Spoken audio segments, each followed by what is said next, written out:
दोस्तों नमस्कार। सब कुछ तो ठीक ठाक चल रहा है, फिर गड़बड़ी कहां पर है। बकायदा एनडीए का समर्थन प्रधानमंत्री मोदी को मिल गया, यानी तीसरी बार वो प्रधानमंत्री 9 तारीख को बन जाएंगे। फिर गड़बड़ी कहां पर है। चंद्रबाबू नायडू हो या नीतीश कुमार हो, उन्होंने अपने भाषण में पूरी श्रद्धा और पूरी समर्थन के तौर पर अपने भाषण के एक एक शब्दों को प्रधानमंत्री मोदी के लिए निछावर कर दिया। फिर दिक्कत कहां पर है। और इन सब के बीच इंडिया गठबंधन अपने तौर पर जोड़ तोड़ से पीछे हट गया और यह माना गया कि एनडीए की सरकार के रास्ते में अब इंडिया गठबंधन कोई रुकावट डालेगा नहीं। तो फिर गड़बड़ी कहां पर है और किस बात का डर है कि आखिर एनडीए की सरकार जब चल निकलेगी तो उसके बाद इस देश के भीतर में क्या कुछ होगा। यानी तीसरी बार मोदी सरकार के सामने क्या वाकई कोई मुश्किल नहीं है, या फिर इंडिया गठबंधन की खामोशी, राहुल गांधी का प्लान इस देश के भीतर में असमानता, गरीबी, मुफलिसी को लेकर जो सवाल पूरे चुनाव में रेंगते रहे और उन्हीं मुद्दों के आश्रय बकायदा कांग्रेस ने अपना घोषणा पत्र जारी किया जिसे न्याय पत्र का नाम दिया। तो क्या भारत की राजनीति में संसद के भीतर और बाहर पहली बार एक तरफ कॉरपोरेट और दूसरी तरफ इस देश की गरीबी टकराती हुई दिखाई देगी? क्योंकि सामान्य तौर पर चंद्रबाबू नायडू और नीतीश कुमार प्रधानमंत्री मोदी के रास्ते में कोई भी व्यवधान डाल सकते हैं, ऐसा बिल्कुल नहीं है। सवाल तो यह है कि जिन मुद्दों को राहुल गांधी उठा रहे हैं और जिस तरीके से इस देश का जनादेश उभर कर आया है, उसने सरकार को चिता दिया है कि वो कॉरपोरेट के रास्ते ना जाए। उसने सरकार को चिताया है कि इस देश के भीतर में उस रिफॉर्म को ना पकड़े जिस रिफॉर्म के आश्रय इस देश में लोगों की जमीन छीन जाए, या फिर कॉरपोरेट के हवाले इस देश की सरकारी पूंजी सिमटती चली जाए और दूसरी तरफ इस देश में ना नौकरी बचे और ना ही महंगाई थामने के कोई उपाय बचे। तो क्या वाकई ऐसी राजनीति होने वाली है और यह मुश्किल क्या वाकई सरकार के सामने होगी? मोदी 3.0 सच क्या है, हम इन तमाम परतों को आज एक एक करके आपके सामने खोले। उससे पहले एक तस्वीर आज आपको शुरू में दिखला देते हैं। यह तस्वीर मुंबई स्टॉक एक्सचेंज के बाहर की है। सामान्य तौर पर कांग्रेस का यूथ मोर्चा कभी भी मुंबई स्टॉक एक्सचेंज को घेरने निकला नहीं होगा, लेकिन कल जैसे ही कॉरपोरेट और सत्ता और मीडिया और उसके एग्जिट पोल के नेक्सस को राहुल गांधी ने उठाया, तो आज ही सड़क पर, मुंबई की सड़कों पर यूथ कांग्रेस के तमाम युवा नजर आने लगे, विरोध कर रहे थे और कह रहे थे इस नेक्सस को सामने लाना चाहिए, क्योंकि दिल्ली में तो जेपीसी की मांग हुई थी। और अगर इस कड़ी को आप समझना चाहते हैं और इसी के आश्रय मोदी 3.0 का संकट है क्या और इस देश के सामने कौन सी राजनीति अब शुरू होने वाली है, तो फिर दिल थाम के बैठिए। लेकिन उससे पहले इस तस्वीर को देख लीजिए। जनता का पैसा लूटा है, 20 लाख करोड़ रुपया जनता का पैसा लूटा है। राहुल गांधी जिंदाबाद, राहुल गांधी जिंदाबाद।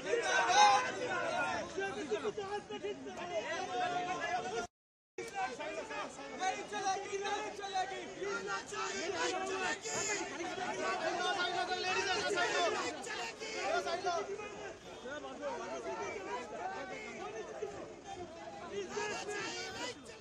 एक बात तो तय है कि प्रधानमंत्री मोदी की सरकार बिना कॉरपोरेट के चल नहीं सकती है।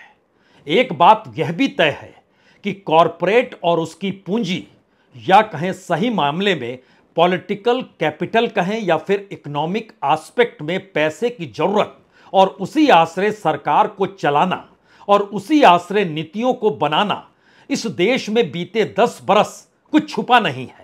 और शायद यही वजह है कि लगातार इस देश के छोटे व्यापारी हों या बड़े व्यापारी हों, इस देश के भीतर में अर्थव्यवस्था से जुड़ा हुआ कोई भी तबका हो, उस तबके को प्रभावित करने वाली कोई भी नीतियां हो, उन नीतियों के आश्रय इस देश में बैंक की भूमिका हो या आरबीआई की भूमिका हो, और इसके ठीक समानांतर इस देश की जांच एजेंसियों की जो भी भूमिका रही हो, ये तमाम बातें लोगों के जहन में 2024 के चुनाव में रेंग रही थी।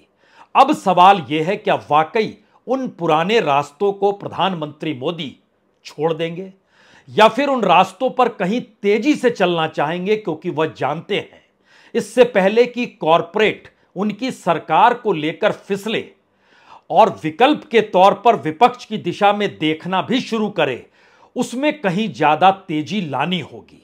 और इस तेजी का मतलब यह होता है कि कॉरपोरेट के पास भरपूर तादाद में पैसा आते चला जाए, इस देश के भीतर में रिफॉर्म बढ़ते चला जाए, और जो असमानता का राग इससे पहले राहुल गांधी गा रहे थे, वो असमानता इस देश के भीतर में और तेजी से बढ़ती चली जाए। तो ऐसे में चंद्रबाबू नायडू या नीतीश कुमार को क्यों याद कीजिएगा? याद तो आपको करना होगा क्या वाकई पार्लियामेंट के भीतर कोई ऐसी पॉलिसी पास हो पाएगी जब 100 की तादाद में खुद कांग्रेस बैठी हो, विपक्ष के तौर पर 240 से ज्यादा सांसदों की मौजूदगी हो रही हो, राज्यसभा के भीतर शोर शराबा और वहां पर बराबरी की स्थिति आ गई हो, तो होगा क्या? लेकिन इस होगा क्या का संकट, उससे बड़ा संकट यह है कि जो वास्ते या जो दाव या जो साख जिस तरीके से कॉरपोरेट मित्रों की मोदी सरकार के साथ जुड़ी थी, अब उन्हीं रास्तों को एक एक करके आगे बढ़ाना है। हमारी टीम ने इस पे बड़ा काम किया और उसने निकाला कि दरअसल 5 बड़े रिफॉर्म, 3 बड़े क्षेत्र और इस देश के भीतर में जांच एजेंसियों की मंत्रालयों के जरिए भूमिका, इन 5, 6, 7, 8 बातों पर आप गौर कर लीजिए। पहली बात, सीबीआई होम मिनिस्ट्री के तहत आती है, तो होम मिनिस्ट्री किसी दूसरे दल को दिया नहीं जाएगा। इन्फोर्समेंट डायरेक्टरेट यानी ईडी और आईटी इस देश की फाइनेंस मिनिस्ट्री के तहत आती है, तो फाइनेंस मिनिस्टर भी किसी दूसरी पॉलिटिकल पार्टी के हवाले किया नहीं जाएगा। और इसका एक मतलब यह भी है कि सीबीआई और ईडी के हवाले जो इस देश के पॉलिटिकल नाम हैं, उन नामों पर सरकार तीसरे टर्म में खामोशी बरत लेगी, ऐसा बिल्कुल नहीं है। पहला नाम तो भूपेंद्र सिंह हुड्डा का है और 3 महीने के बाद हरियाणा में चुनाव होने हैं और हरियाणा में बीजेपी की स्थिति नाजुक है, तो क्या भूपेंद्र हुड्डा भी कांग्रेस छोड़कर बीजेपी में चले जाएंगे या फिर राजनीतिक तौर पर वह भी जेल में नजर आएंगे? क्योंकि आज ही सीबीआई ने चार्जशीट दाखिल कर दी लालू प्रसाद यादव के खिलाफ और उसमें 70 से ज्यादा लोगों को आरोपी बनाया गया। 6 जुलाई को उसकी सुनवाई होनी है, यानी रवानगी बड़ी तेजी के साथ होगी। यह तो पहला संदेश साफ है और तमाम जांच एजेंसियों से जुड़े मंत्रालय सरकार अपने हाथ में रखेगी। दूसरा सवाल जो रिफॉर्म को लेकर है, उस रिफॉर्म के दायरे में संयोग से कॉरपोरेट को लाभालाभ है और उस लाभालाभ को हर हाल में कॉरपोरेट तक इसलिए पहुंचाना है क्योंकि इससे पहले उनके जरिए जो भी इकोनॉमी संभाली गई राजनीतिक तौर पर और इस देश के भीतर में अलग अलग नीतियों का ऐलान कर लाभार्थियों की जो तादाद को बढ़ाया गया, वो पैसा भी कहां से आ रहा था। और सच तो यह है कि इस देश के भीतर में 900 से ज्यादा योजनाएं जो सरकार ने लागू की, उन सभी योजनाओं के लिए पैसा तो दूर की बात है, 700 से ज्यादा योजनाओं में पैसा 50% भी दिया नहीं गया। तो फिर ऐलान दर ऐलान और उस ऐलान के साथ साथ कॉरपोरेट को लाभ, तो वो 5 रिफॉर्म की स्थिति को पहले परख लीजिए। इस देश में सबसे बड़ा रिफॉर्म लेबर और लैंड के क्षेत्र में करना है।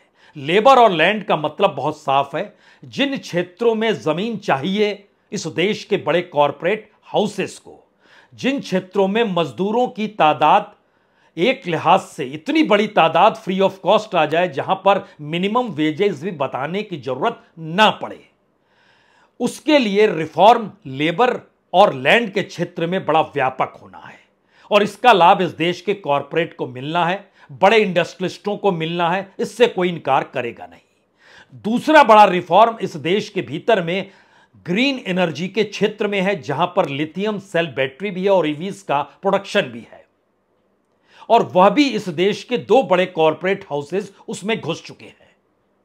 यानी यहां पर भी आप कोई समझौता करने को तैयार नहीं होंगे और इससे नीतीश कुमार और चंद्रबाबू नायडू को क्या लेना देना। और तीसरा बड़ा रिफॉर्म फिर से लौटिए उन्हीं किसान पे जहां पर फार्म लॉस को एक लगाकर ठहरा दिया गया था। इस जगह पे दोबारा से कदम कहीं दूसरे माध्यमों से बढ़ेंगे तो उसे रोकेगा कौन? और रोकने की स्थिति में जब उस पर मुहर लगेगी और कानून की शक्ल में आएगा तो वो कैसे मैनेज करना है, ये मैनेज तो बकायदा चंद्रबाबू नायडू और नीतीश कुमार ही करेंगे। वो विरोध तो दूर, वो मैनेज करेंगे। ऐसी परिस्थिति आपको दिखाई 3 महीने के भीतर दे जाएगी। अब सवाल है, फिर भी घबराहट क्यों है? सवाल यह है कि ये तमाम रिफॉर्म जो हो रहे हैं, और चौथा रिफॉर्म यह भी है कि पेट्रोलियम प्रोडक्ट्स को जीएसटी के दायरे में लाया जाए। जीएसटी के भीतर भी संशोधन करने की सोच इस दौर में आ चुकी है। तब सवाल यह है, क्या वाकई इस दौर में तमाम नीतियां इस इंडिया गठबंधन द्वारा उठाए गए मुद्दों के खिलाफ ही जा रही है, या इंडिया गठबंधन ने जिन मुद्दों को उठाया उन मुद्दों पर सरकार चलने को तैयार नहीं और अपने हिसाब से उसको नए शक्ल में लाकर सामने रख देगी, जहां पर इंडिया गठबंधन टिक ना पाए। और यहीं से सवाल शुरू होता है कि घबराहट इस बात को लेकर है कि जनादेश अगर मोदी सरकार की नीतियों के खिलाफ गया है तो उस खिलाफ जाने वाली नीतियों को दोबारा लागू करने की और कराने की हिम्मत आप कैसे पाल लेंगे? अब यहां पर एंट्री सही मायने में चंद्रबाबू नायडू और नीतीश कुमार की होती है। उन्हीं के जरिए, उन्हीं के समर्थन से और उन्हीं की पॉलिसी के तहत, क्योंकि चंद्रबाबू नायडू, अगर आप याद कीजिए तो पूरा आईटी सेक्टर जो आपको हैदराबाद में नजर आता है वो चंद्रबाबू नायडू की देन है। चंद्रबाबू नायडू अपने तौर पर खुद ही जिस टेक्नोलॉजी सेवी का जिक्र करते हैं उस रास्ते वह भी आधुनिकतम अमरावती को, जो आंध्र की राजधानी के तौर पर वह क्रिएट कर रहे हैं, वह भी उसी धारा के अनुकूल है जो प्रधानमंत्री मोदी की धारा है। अब यहां पर सवाल नीतीश कुमार का है। नीतीश कुमार कहां, कैसे, कब फिट बैठेंगे, क्योंकि वह जिस प्रदेश से आते हैं वो प्रदेश बेहद गरीब है। बिहार की जनता इस बात को मान लेगी कि खुद अपने तौर पर पता नहीं विशेष राज्य का दर्जा मिलने के बाद भी राज्य की आर्थिक सामाजिक परिस्थितियों में कितना सुधार होगा। जितना पैसा आएगा वो राजनीति खत्म कर देगी, या फिर उस विशेष राज्य के बाद भी नीतीश की राजनीति को दिल्ली में बैठकर खत्म किया जाएगा। यह दोनों अंतर्विरोध हो सकते हैं। लेकिन मौजूदा वक्त में जब नीतीश कुमार यह कहते हैं कि सब कुछ आपका और जो कुछ नहीं मिला है वह भी 2029 में आप ही को मिल जाएगा, तो यह घबराहट पैदा मोदी और शाह दोनों को करते हैं। सुनना चाहिए वो किस अंदाज में अपनी बात को रखते हैं। 10 साल से ये प्रधानमंत्री हैं और फिर प्रधानमंत्री होने जा रहे हैं, और इन्होंने पूरे देश की सेवा की। अब पूरा भरोसा है कि जो कुछ भी बचा है अगली बार ये सब पूरा कर देंगे, और जो भी हर राज्य का है, और हम लोग पूरे तौर पर सब दिन इनके साथ रहेंगे, और पूरे तौर पर जो कुछ भी है आज जिस तरह से भी ये करेंगे बहुत अच्छा है। और आप जान लीजिए कि कुछ लोग, हम लोगों को तो अब लगता है कि अगली बार जो आप आइएगा ना, तो इस बार हम देखें कि कुछ इधर उधर कुछ जीत गया है, अगली बार सब हारेगा, हमको पूरा भरोसा है। असल में बिहार की राजनीति कहें या नीतीश की अपनी राजनीति, वह चंद्रबाबू नायडू के विकसित आंध्र प्रदेश और प्रधानमंत्री मोदी के विकसित राष्ट्र की सोच में कहीं फिट बैठती नहीं है। और जो फिट नहीं बैठती है उसके बावजूद भी अगर साथ खड़े होना है तो ठीकरा तो नीतीश कुमार के माथे पर ही फूटेगा, क्योंकि राजनीतिक तौर पर अब सरकार को जिस रास्ते पर चलना है और दूसरी तरफ इंडिया गठबंधन जिन मुद्दों को संसद के भीतर और बाहर उठाएगा, या कांग्रेस अपने 100 सांसदों के जरिए जिन मुद्दों को अब उठाना चाहती है, उसमें उसके सामने बड़ी साफ लकीर है। इस देश की महंगाई, इस देश के भीतर की असमानता, इस देश के भीतर में कॉरपोरेट की लूट, इस देश के भीतर में रईसों को मिलने वाली छूट, इस देश के किसान मजदूरों के सवाल, इस देश के भीतर में गरीब महिलाओं को मेन स्ट्रीम से कैसे जोड़ा जाए ये सवाल, ये तमाम सवाल उस असमानता के दायरे में सरकार से टकराएंगे। और कांग्रेस को यह लगने लगा है कि जब 2024 का जनादेश उस दिशा में गया तो सरकार को जब कॉरपोरेट और पूंजी के रास्ते में ही चलना है तो वो कितने दिन टिक पाएगी, और अगर नहीं चल पाएगी तो फिर एक बड़ा सवाल यह भी होगा कि दूसरी तरफ तो कांग्रेस है ही, और इस देश के भीतर में अगर बीजेपी थकती है तो अल्टरनेटिव या विकल्प के तौर पर कांग्रेस की ही मौजूदगी रहती है, तो इसमें भी कोई दिक्कत नहीं है। लेकिन सवाल यह है क्या वाकई सरकार उस रास्ते पर चलना उसकी मजबूरी है, और उस मजबूरी के तहत वो कहीं ज्यादा और तीखे सवाल राजनीतिक तौर पर तीसरे दौर में उठाने वाली है? बिल्कुल।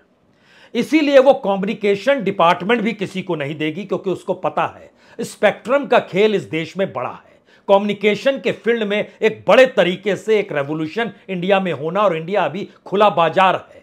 अंतर्राष्ट्रीय तौर पर बड़ी बड़ी कंपनियां या अंतर्राष्ट्रीय तौर पर भारत में जो इन्वेस्ट करना चाहते हैं, उनकी नजर भारत के लैंड पर है, उनकी नजर भारत के एग्रीकल्चर पर है, तो उनकी नजर भारत के डिजिटल इंडिया के बाद उस स्पेक्ट्रम को लेकर भी है, जिस स्पेक्ट्रम की बोली लगाने के लिए पार्लियामेंट की जरूरत नहीं पड़ेगी। और यह खेल तकरीबन 10 लाख करोड़ का है, यानी अगले 5 वर्षों में 10 लाख करोड़ इस स्पेक्ट्रम से जुड़े हुए हैं। और यह किसी भी दुनिया के किसी भी देश में जो विकासशील या गरीब देश है, उनकी स्थिति भारत सरीखी नहीं है कि यहां की इकोनॉमी भी उस पैसे को रिटर्न करने की स्थिति में है, क्योंकि भारत का एक बड़ा तबका जिसके पास पैसा है, वो तबका अपने आप में तकरीबन 20-30 करोड़ लोगों का है। बाकी को भूल जाइए, वहां से पैसे की उगाही और वही बड़ा मार्केट है। तो कम्युनिकेशन के फील्ड में स्पेक्ट्रम की बोली जो 5 वर्ष में 10 लाख करोड़ का खेल कर सकती है। और उसके बाद अगला सवाल उस पब्लिक सेक्टर के माता ताने वाले जो भी इंडस्ट्री और पीएसयू हैं, उनसे जुड़े लैंड का है। उस लैंड की कीमत, चाहे वो रेलवे का लैंड हो, चाहे डिफेंस का लैंड हो, चाहे अलग अलग, चाहे वो इंडियन ऑयल का लैंड हो, या कहें भारत के भीतर पेट्रोलियम मिनिस्ट्री से जुड़ा हुआ लैंड हो, अगर इन तमाम लैंड को देखते चले जाइएगा और उनकी मौजूदा वक्त में आज की तारीख में अगर आप बोली लगाना चाहते हैं और समझना चाहते हैं, तो एक आसान शब्दों में समझ लीजिए कि आज उस लैंड की बोली अगर सरकार लगवाती है तो तकरीबन उसमें भी 6 से 10 लाख करोड़ का मोनेटाइजेशन तुरंत हो जाएगा, एक झटके में हो जाएगा। तो पैसे की कमी नहीं है।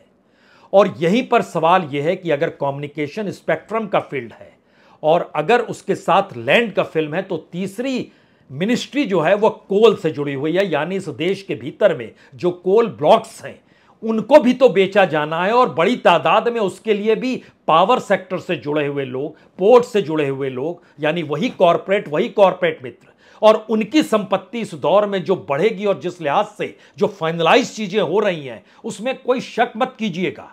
अगर इस सरकार उस रास्ते पर चल पड़ेगी तो फिर क्या अंबानी और क्या अडानी, इनको अभी आप 9वें, 10वें, 11वें, 12वें नंबर पर देखते हैं दुनिया के रईसों की फहरिस्त में, तो एक झटके में वाह बहुत कम वक्त लगेगा जहां वो तीसरे, दूसरे और पहले नंबर पर भी खड़े हो सकते हैं।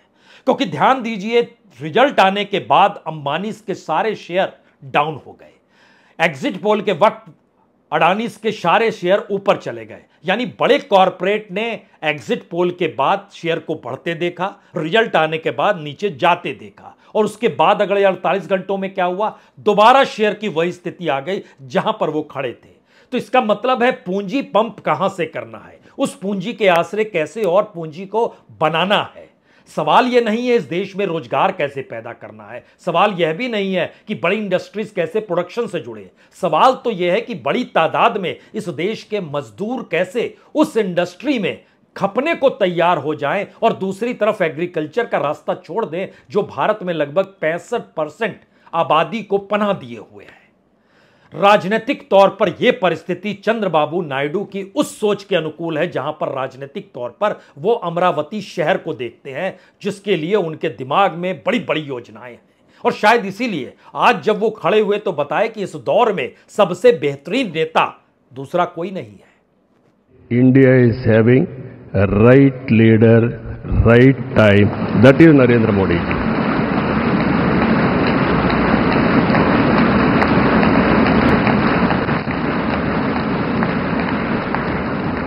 This is a very good opportunity for India. If we miss now, we will miss forever. That is where we are having wonderful opportunity. You are seeing globally today, all countries are having 1 or 2%, 3% growth rate. India is growing at the highest growth rate for the last 10 years. यानी एक बड़ी राजनीतिक गूंज तीसरे term से जाकर जुड़ चुकी है। और इस तीसरे टर्म का मतलब बहुत साफ है कि कॉरपोरेट अभी तक मित्र के तौर पर नजर आते हैं, लेकिन कॉरपोरेट के आश्रय सरकार को चलाना और नीतियों को बनाने का खुला खेल इस तीसरे टर्म में खुलकर उभरने वाला है। राजनीतिक तौर पर कोई भी कहेगा यह कैसे संभव है कि 2024 के चुनाव में जब जनता ने प्रधानमंत्री मोदी की इन्हीं नीतियों के खिलाफ वोट दिया है तो फिर वह उसी रास्ते पर कैसे चल सकते हैं। लेकिन सवाल यह है कि 2029 को लेकर अभी से सोचा जाए या फिर 2027 में जब यूपी का इलेक्शन हो जाएगा उसके बाद 2029 की बिसात भी बिछा ली जाएगी, यह सोचा जाए। और इस सोचने और नहीं सोचने के फर्क के भीतर का अंतर यह है कि सामान्य तौर पर जो कल तक आपको करप्शन नजर आता था, अगर वो ऑर्गेनाइज्ड पॉलिसी के तौर पर इस देश के भीतर में चलने लगे तो करप्शन की परिभाषा भी बदल जाएगी। और शायद इसीलिए आज प्रधानमंत्री इस बात का जिक्र एनडीए और यूपीए का जिक्र करते करते इस बात को बताने से नहीं चूके कि उस दौर में भी क्या होता था और इस दौर में वो क्या कर रहे हैं। और ध्यान दीजिए तो जो भी कोल ब्लॉक्स बेचे गए थे कांग्रेस के कार्यकाल में और इस दौर में जो कोल ब्लॉक्स को बेचा गया, उस दौर में जो स्पेक्ट्रम यानी 2G स्पेक्ट्रम बेचा गया था, इस दौर में जो 5G स्पेक्ट्रम बेचा गया, इन दोनों का अगर आप एनालिसिस कीजिएगा तो आप समझ जाइएगा कि उस दौर में करप्शन था। इस दौर में ऑर्गेनाइज्ड क्राइम जो है उसने पूरे करप्शन को खत्म कर दिया। यह एक ऐसी परिभाषा है जो कमोवेश हर मंत्रालय हर क्षेत्र के भीतर आ जानी चाहिए और यह समझ होनी चाहिए।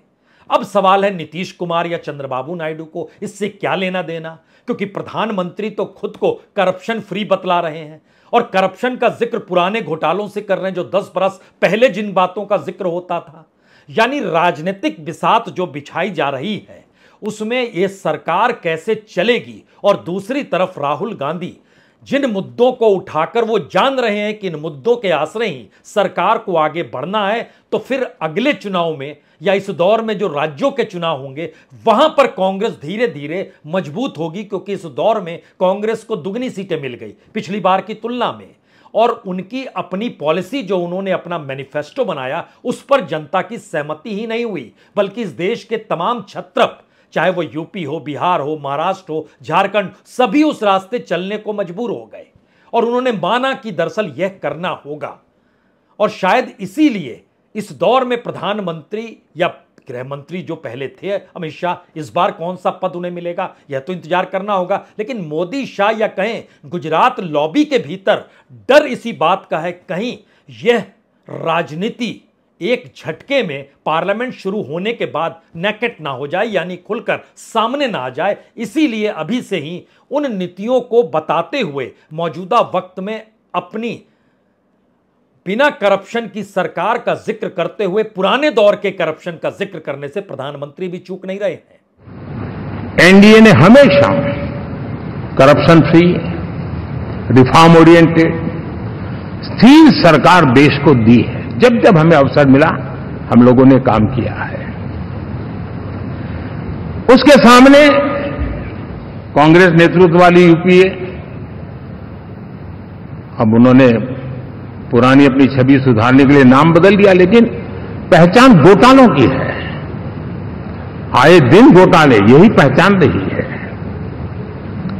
और नाम बदलने के बावजूद भी देश उनके घोटालों को नहीं भुला है, उनको नकारा है।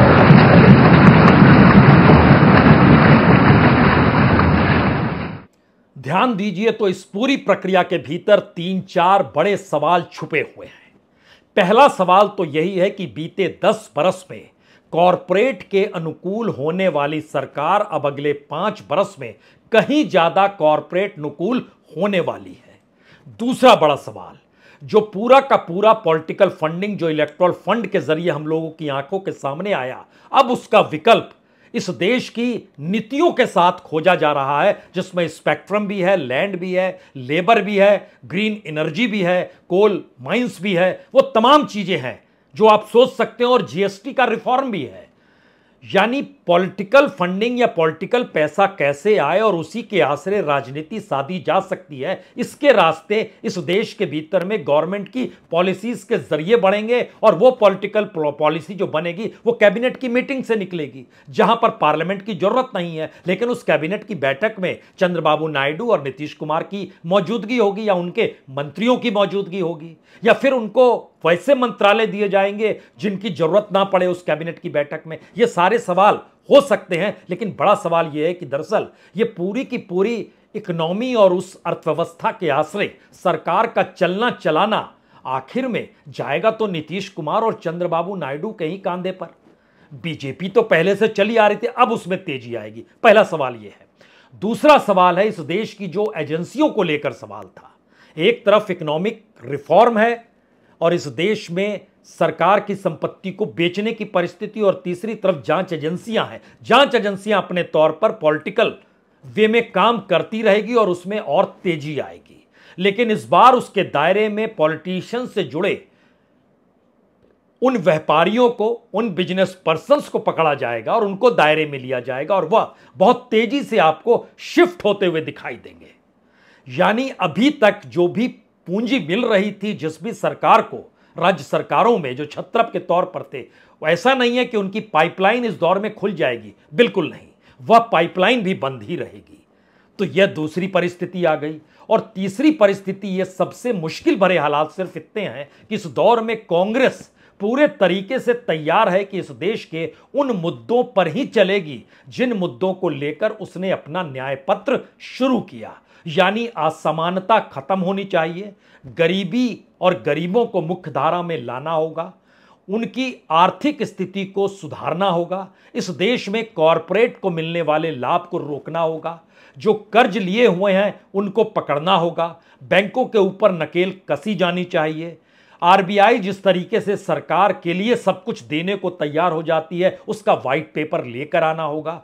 यानी कांग्रेस अपने तौर पर तैयार है कि इस देश की इकोनॉमी से जुड़े हुए जो भी लूपहोल्स हैं, इस बार उस पार्लियामेंट के भीतर वो निकलकर सामने आ जाएं, और इसी लिहाज से पूरी कांग्रेस अपने आप को तैयार कर रही है। और यह सबसे बड़ा डर है कि अगर यह परिस्थिति राजनीतिक तौर पर सामने आएगी तो सबसे पहला राज्य तो महाराष्ट्र है, जहां के तमाम प्रोजेक्ट्स गुजरात चले जरूर गए, लेकिन इस दौर में इन्वेस्टमेंट रुका हुआ है, महाराष्ट्र में भी नहीं आ रहा है, हरियाणा और उसमें खासतौर से गुरुग्राम की भी यही स्थिति हो चली है। तो क्या वाकई इस देश की अर्थव्यवस्था का दबाव या कॉरपोरेट के दबाव के तहत मोदी सरकार के तीसरे टर्म की शुरुआत होगी, और दूसरी तरफ यही दबाव राजनीतिक तौर पर कांग्रेस उभारेगी, और यह अगर राजनीतिक तौर पर मुद्दा जनता के जहन में बन जाता है तो फिर मोदी शाह का डरना जायज है।